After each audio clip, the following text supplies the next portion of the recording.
Auzubillahiminash-shaytanir-rajim. Bismillahir-rahmanir-rahim. Assalamu alaikum dear students. I would like to welcome you all to the course of Design and Analysis of Algorithm. Dear student, last lecture में हमने merge sort को discuss किया था detail से और eight the and उसका algorithm बनाया था और एल्गोरिथम बनाने के बाद उस एल्गोरिथम का एनालिसिस किया था। एल्गोरिथम के एनालिसिस पे हमने स्टेप बाय स्टेप जो एल्गोरिथम की स्टेटमेंट्स हैं उन्हें डिस्कस किया था और किस तरह की स्टेटमेंट की कम्प्लेक्सिटी कितनी आती है ये डिस्कस किया था। उसके बाद इन कम्प्लेक्सिटीज़ को जब हमने कंबाइन किया था तो इससे हमें एक फंक्शन मिला था जिससे हम मर्ज सॉर्ट की टोटल कम्प्लेक्सिटी जो है वो फाइंड कर सकते थे। तो ये स्टूडेंट आज के लेक्चर में हमने रेफरेंस की तरफ जाना है। रेफरेंस को डिस्कस करेंगे आज, रेफरेंस क्या होता है और इसको सॉल्व करने के डिफरेंट मेथड्स जो हैं वो कौन कौन से हैं। तो स्टूडेंट ये आपके सामने एक फंक्शन नज़र आ रहा है। इस एक्सप्रेशन पे अगर आप गौर करें तो इस एक्सप्रेशन से हमें क्या समझ आती है, किस तरह से हम इसे रीड करते हैं, इसमें किस पार्ट का क्या मकसद है वो ज़रा ध्यान से देख लेना है आपने। इसमें देखिए टी ऑफ एन का मतलब है number time that is used to complete the function in N form. T of N mean अगर एन की वैल्यू 1 है, अगर फ़र्ज़ करें हम मर्ज सॉर्ट अप्लाई करना चाहते हैं और उसमें एक ही नंबर है हमारे पास, टी यहाँ पे एन की वैल्यू 1 है, तो उस पे कितना टाइम लगेगा। अगर n की वैल्यू 1 है तो इस तरह के प्रॉब्लम को सॉल्व करने के लिए अगर हम मर्ज सॉर्ट अप्लाई करते हैं तो उस पे कितना टाइम लगेगा। तो उसके बाद यहाँ पे ये दो कंडीशंस हैं। अगर तो n की वैल्यू 1 है तो उस पे लगने वाला टाइम जो है वो कांस्टेंट होगा, n इक्वल टू 1। इसके सामने आपको c नज़र आ रहा है, इसका मतलब है कि अगर n की वैल्यू 1 है तो उसे अगर आपने सॉर्ट करना है मर्ज सॉर्ट के थ्रू तो उस पे जो टाइम लगेगा वो कांस्टेंट होगा, फिक्स होगा, 1 नैनो सेकेंड लगा लें। इसी तरह जो ही n की वैल्यू 1 से बढ़ती है, तो अगर इस n की वैल्यू 1 से बढ़ जाएगी तो इसकी टाइम कम्प्लेक्सिटी कितनी होगी वो डिपेंड करेगा इस दूसरे फंक्शन पे। अगर n की वैल्यू 1 से ज़्यादा है तो ये फंक्शन हमें बताएगा उसकी टाइम कम्प्लेक्सिटी कितनी है, और अगर n की वैल्यू 1 है तो फिर हमें कोई फार्मूला लगाने की ज़रूरत नहीं पड़ेगी, बल्कि डायरेक्टली हम कह देंगे कि इसकी टाइम कम्प्लेक्सिटी जो है वो कांस्टेंट है। अब इसमें जो आपको ये सेकंड फंक्शन नज़र आ रहा है, इस सेकंड फंक्शन पे अगर हम गौर करें तो ये रेकरेंस को शो कर रहा है। रेकरेंस क्या होता है? An equation that describes a function in terms of its value on smaller function. क्या होगा? ऐसी कंडीशन, ऐसी इक्वेशन जो इटसेल्फ फंक्शन को यूज़ कर रही हो उसे रेकरेंस बोलते हैं, या ऐसा फंक्शन जो अपने सॉल्यूशन के लिए अपने आप को ही यूज़ कर रहे उसे रेकरेंस बोलते हैं। जैसे इसमें देखें ये टी ऑफ एन है और यहाँ भी आपको टी ऑफ n/2 नज़र आ रहा है। इसी तरह जब हम इसे फाइंड करने की कोशिश करेंगे तो इसमें मज़ीद टी ऑफ आएगा, इसे जब मज़ीद सॉल्व करेंगे तो इसमें मज़ीद टी ऑफ आएगा। तो ये टी ऑफ जो है ये फंक्शन अपने आप को रिपीट कर रहा है। इससे मज़ीद आगे एग्जांपल से वाज़े करते हैं। यहाँ पे ये रेफरेंस की डिफरेंट एग्जांपल्स हैं इस तरह के, ये क्वेश्चन आप इन्हें कंसिडर कर लें, ये क्वेश्चंस हैं जिन्हें हम रेफरेंस के थ्रू जो है वो सॉल्व करेंगे। तो इसमें देखें एस एन इज़ इक्वल, दो ऑप्शंस हैं। अगर तो n की वैल्यू 0 है तो 0 जवाब आएगा, अगर n की वैल्यू 0 है तो यहाँ पे n की वैल्यू पुट करके उसे सॉल्व करना पड़ेगा। इसी तरह यहाँ भी n की वैल्यू 0 है तो 0 जवाब आएगा, और अगर n की वैल्यू 0 नहीं है, 0 से बड़ी है, तो फिर इसे सॉल्व करके इसका आंसर निकालना पड़ेगा। यहाँ पे भी अगर n की वैल्यू 1 है तो इसका आंसर जो है वो इसकी कम्प्लेक्सिटी c होगी, और अगर n की वैल्यू 1 से ज़्यादा है तो इसे प्रॉपर सॉल्व करना पड़ेगा। इसी तरह अगर यहाँ पे n की वैल्यू 1 है तो इसकी कम्प्लेक्सिटी जो है वो c होगी, और अगर n की वैल्यू 1 से बड़ी है तो फिर यहाँ पे हमें इसे सॉल्व करना पड़ेगा। अब इससे डिफरेंट थ्योरेटिकल पॉइंट्स इसके देख लें। रिकर्शन जो है वो क्या होती है। Sometimes problems are too difficult or too complex to solve because these are too big। Problem बहुत बड़ा होता है तो उसे सॉल्व करना जो है वो बहुत मुश्किल होता है। ऐसी सूरत हाल में हम रेकरेंस को यूज़ करते हैं। A problem can be broken down into sub problems and find a way to solve the sub problems. ऐसी सूरत हाल में क्या करते हैं, हम उस प्रॉब्लम को स्मॉल प्रॉब्लम्स में डिवाइड करते हैं और फिर उसका सोल्यूशन फाइंड करते हैं। Then build up a solution to the entire problem. उसके बाद फिर हम जो सब प्रॉब्लम के सोल्यूशंस होते हैं उन्हें कंबाइन करके तो एक कंप्लीट सोल्यूशन जो है वो बनाते हैं। This is the idea behind recursion. Recursion के पीछे ये टेक्निक, ये आइडिया यूज़ होता है। Recursive algorithm break down problem in pieces which you either already known the answer or can be solved applying same algorithm to each piece। अब इसमें क्या होगा, आपने एल्गोरिथम के थ्रू रेकरेंस में प्रॉब्लम को इस तरह से डिवाइड करना है, उसके इस तरह से हिस्से बनाने हैं कि आपको हर हिस्से का जवाब जो है वो पहले से ही पता हो। और दूसरा ऑप्शन, या उसे मज़ीद सॉल्व किया जा सकता हो। ऐसे मतलब हर हिस्सा ऐसा होना चाहिए, या तो उसका आंसर पहले से पता होना चाहिए या फिर उसे मज़ीद सॉल्व किया जा सके, वो सॉल्वेबल हो। इस तरह के पार्ट्स बनाने होते हैं। And finally combine the results of these sub problems to find the final solution. At the end क्या करते हैं,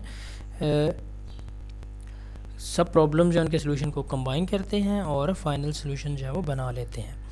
अब यहाँ पे प्रॉब्लम ये है कि डिवाइड और कंकर अप्रोच और रिकर्शन में डिफरेंस क्या है। तो डिवाइड और कंकर अप्रोच जो है उसमें क्या होगा, सारे जो सब प्रॉब्लम हैं वो डिफरेंट भी हो सकते हैं, लेकिन रेकरेंस में क्या होगा, जो आपके पास एक बड़ा प्रॉब्लम है उसके अंदर जो मज़ीद सब प्रॉब्लम है वो बिल्कुल वैसे ही होंगे जैसा मेजर प्रॉब्लम है। मतलब उन्हें सॉल्व करने के लिए वही मेथड, वही स्टेप, वही रूल अप्लाई करने पड़ेंगे जो बड़े प्रॉब्लम के लिए हम अप्लाई करते हैं। अब रिकर्सिव में हम एक सिंपल मैथमेटिकल मॉडल देखते हैं। तो यहाँ पे फैक्टोरियल की हम एग्जांपल लेंगे। फैक्टोरियल क्या होता है, फैक्टोरियल की डेफिनेशन पहले देख लेते हैं। ऐसा रिज़ल्ट मतलब अगर हम उन तमाम नंबर्स को मल्टीप्लाई कर दें जो n से लेकर 1 तक तरतीब से आते हों तो उसे हम फैक्टोरियल कह सकते हैं। The multiplication of all integers from n to 1 is called factorial. जैसे ये एग्ज़ाम्पल है 5 का फैक्टोरियल अगर हम लेना चाहते हैं तो 5 के फैक्टोरियल का मतलब क्या होता है, 5 से लेकर 1 तक आने वाले सारे इंटीजर्स को मल्टीप्लाई कर लें। तो यहाँ पे देखें 5 का factorial is equals to 5 multiplied by 4 multiplied by 3 multiplied by 2 multiplied by 1। इसी तरह फ़र्ज़ करें यहाँ पे 2 का फैक्टोरियल है तो क्या हो जाएगा 2 मल्टीप्लाइड बाय 1। 3 का फैक्टोरियल है तो 3 मल्टीप्लाइड बाय 2 मल्टीप्लाइड बाय 1। मतलब जिस भी नंबर का फैक्टोरियल लेना है उस नंबर से स्टार्ट करना है और 1 तक आने वाले सारे नंबर्स को मल्टीप्लाई कर देना है, तो इसे फैक्टोरियल बोलते हैं। अब इस फैक्टोरियल को हम डिफरेंट फॉर्म्स में लिख सकते हैं, जैसे if we have close look at this we notice that. अब यहाँ पे देखें 5 फैक्टोरियल इक्वल होता है 5 मल्टीप्लाइड बाय 4 फैक्टोरियल।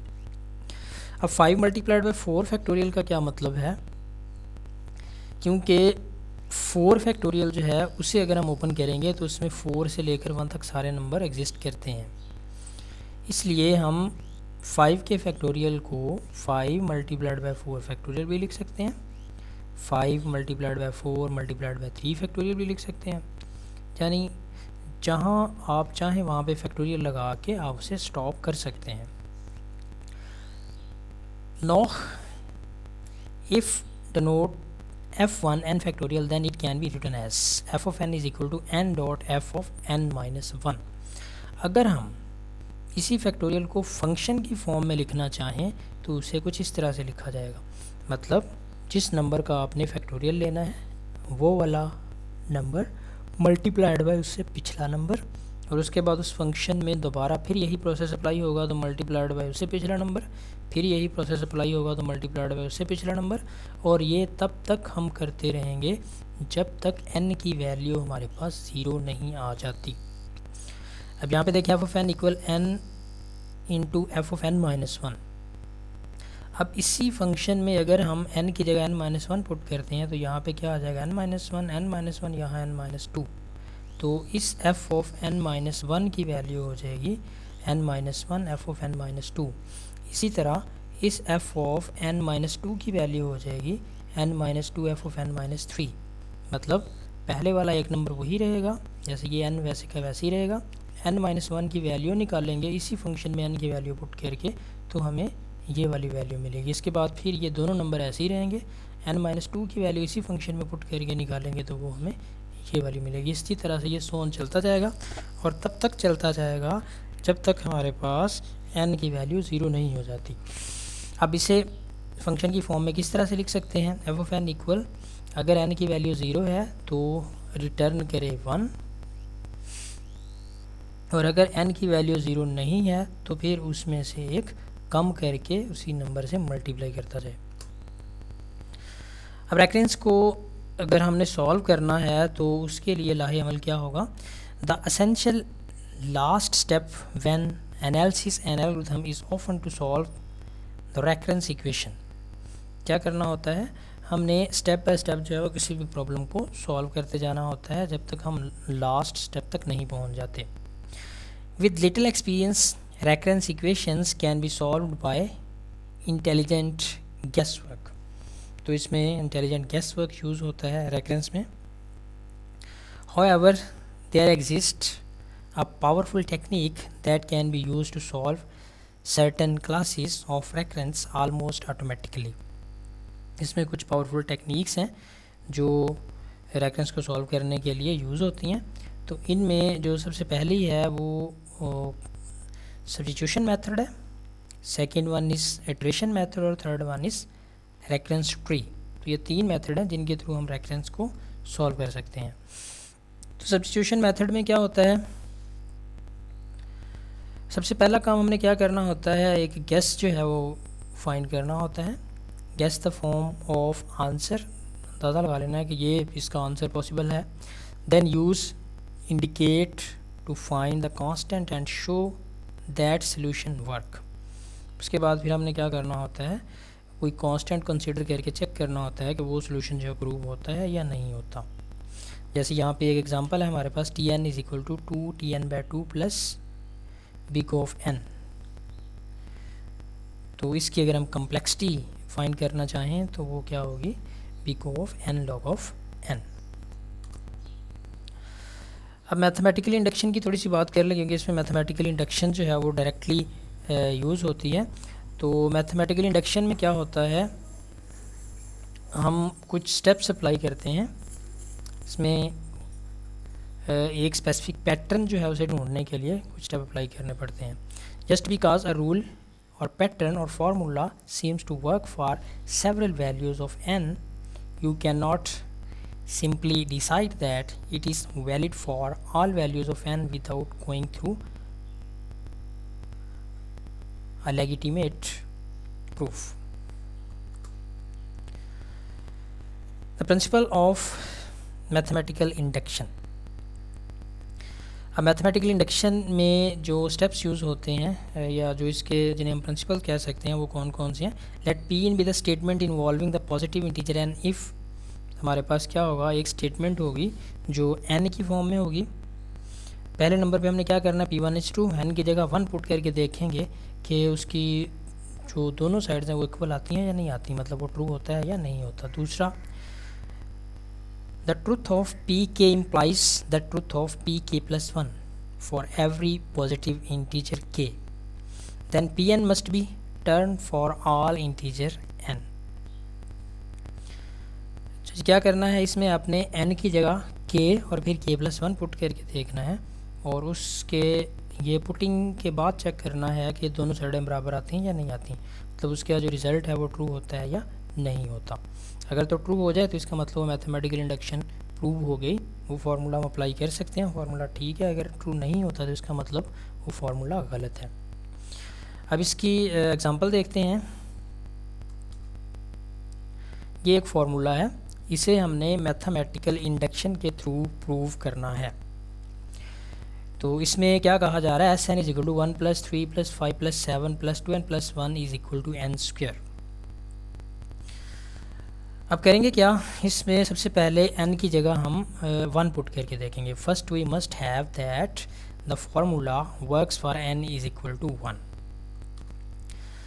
अगर n की जगह हम 1 पुट करते हैं तो इसमें अगर आप गौर करें तो n का मतलब है कि इसमें टोटल जो नंबर्स हैं उनकी तादाद 1 ही है। तो क्या होगा, s(1) लेफ़्ट साइड में आ जाएगा, इसी तरह इक्वल 1, बाकी सारे नंबर इसमें नहीं आएंगे क्योंकि n की वैल्यू 1 है, और राइट साइड पे 1 का स्क्वायर लेंगे तो भी 1 ही आएगा। तो इसका मतलब है कि s1 sum of 1 term is equal to 1 and 1 square is also equal to 1। इसका मतलब है कि 1 अगर हम n की वैल्यू रखते हैं तो ये इसकी दोनों साइडें जो है वो बिल्कुल सेम है, मतलब हम 1 + 2 + 3 वाला प्रोसेस अप्लाई करें या सिर्फ n² वाला प्रोसेस अप्लाई करें, दोनों सूरतों में आंसर 1 ही आने वाला है। इसी तरह the second part of mathematical induction has 2 steps. The first step is assume that the formula is valid for some integers k। अब हमने क्या करना है, n की जगह जो है वो k पुट कर देना है, उसके बाद फिर k + 1 पुट करना है। The second step is to use this assumption to prove that the formula is valid for the next integer k + 1। पहले k तक चेक करना, k पुट करके चेक करना है, फिर k + 1 उसमें पुट करना है। अब यहाँ पे देखें, assume sk is equal to 1 2 3 so on. क्या किया यहाँ पे, n की जगह जस्ट k पुट कर दिया है, बाकी सारी फर्स्ट वाली इक्वेशन ही है। अब चेक करना है, is true show that sk + 1, अगर तो ये k + 1 पे भी ट्रू होता है तो इसका मतलब हमारी मैथमेटिकल इंडक्शन जो हमने फार्मूला ये स्टार्ट में गेस किया है वो बिल्कुल ठीक है। तो अब इसमें देखेंगे हम s की जगह अगर k + 1 पुट करते हैं तो s n की जगह k + 1 और राइट साइड में k + 1 का स्क्वायर। अब लेफ़्ट साइड को इसके इक्वल जो है वो प्रूव करने के लिए हमें क्या करना पड़ेगा, लेफ़्ट साइड में भी हम पहले तो k तक की टर्म लिखेंगे, वही वाली जो पहले हम sk की वैल्यू निकाल चुके हैं, और उसके साथ एक टर्म हमें और ऐड करनी पड़ेगी। अब वो टर्म ऐड करने के लिए यहाँ पे क्या करना पड़ेगा, k की जगह k + 1 पुट करना पड़ेगा। अब यहाँ पे जब हम k की जगह k + 1 पुट करेंगे तो इससे क्या होगा, यहाँ पे अगर हम k की जगह k + 1 पुट करते हैं 2 ब्रैकेट आ जाएगी,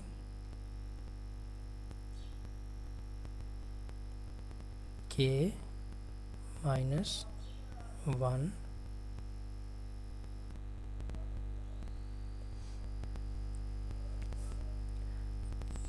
k + 1 पुट करना है और -1 2 एज इट इज़ आ जाएगा, k की जगह k + 1 आ जाएगा, -1 एज इट इज़ आ जाएगा। जब हम इसे ओपन करेंगे, ये यहाँ पे ये पुट किया हुआ एज इट इज़, जब हम इसे ओपन करेंगे तो 2k + 2 -1 हो जाएगा, और मज़ीद इसे अगर सॉल्व करते हैं तो क्या बन जाएगा, ये 2 - 1 1 आ जाएगा। अब ये वाला पार्ट जो आपको येलो कलर में नज़र आ रहा है, ये sk की वैल्यू है, एक्जैक्टली sk की वैल्यू है, वही जो हमने प्रीवियस में निकाली थी। इसी तरह नेक्स्ट वाली टर्म हमारे पास आ गई है 2k + 1। अब हमने sk की जो वैल्यू ऑलरेडी निकाल चुके हैं पिछली स्लाइड में, उसे यहाँ पे पुट करेंगे। तो sk किसके इक्वल था, हमारे पास k² के इक्वल था। इसे जब हम सॉल्व करेंगे तो इसका जो रिज़ल्ट है वो k+1 होल स्क्वायर आ जाएगा। अब अगर हम गौर करें तो एस k+1 की राइट हैंड साइड जो है वो हम पहले ही वैल्यू पुट करके k+1 होल स्क्वायर निकाल चुके हैं, और लेफ़्ट हैंड साइड में भी हमने एक टर्म और ऐड की तो उससे हमें रिज़ल्ट भी k+1 होल स्क्वायर ही मिला है। तो इससे साबित हुआ कि दोनों साइड जो हैं वो इक्वल हैं, और जो हमने मैथमेटिकल इंडक्शन बनाई है, जो हमने गेस किया था, वो बिल्कुल ठीक है। अब रेकरेंस को अगर हमने सॉल्व करना है तो उसके लिए क्या करेंगे, एक्सपेंड द रेकरेंसेस। सबसे पहले रेकरेंसेस को एक्सपेंड करेंगे। Work same algebra to expression as summation, तो उसमें अलजेब्रा में जैसे हम समेशन को एक्सप्रेस करते हैं उसे यूज़ करेंगे। एवेल्यूएट द समेशन, उसके बाद जो उसका फाइनल समेशन होगा, मतलब सारे सोल्यूशन जो होंगे उन्हें सम अप करेंगे, कंबाइन करेंगे। We will show several examples. अब हम ट्राई करते हैं इसे कुछ एग्जांपल्स के थ्रू सॉल्व करने की। तो डियर स्टूडेंट, ये हमारे पास इसकी एग्जांपल है। अब इसे हमने सॉल्व करना है। तो आपने माइंड में रखना, क्वेश्चन पेपर में इस तरह से, ये समझ लें कि पेपर में आने वाला क्वेश्चन है, इस तरह से क्वेश्चन होगा, और रेफरेंस के थ्रू उसे सॉल्व करना जो है वो, रेफरेंस के थ्रू उसका सलूशन जो है वो आपसे रिक्वायर किया जाएगा। तो डियर स्टूडेंट, इस सेगमेंट में ये हम इतना ही डिस्कस करेंगे। इस एग्ज़ाम्पल को नेक्स्ट सेगमेंट में कवर करते हैं। तो तब तक के लिए अल्लाह हाफिज़।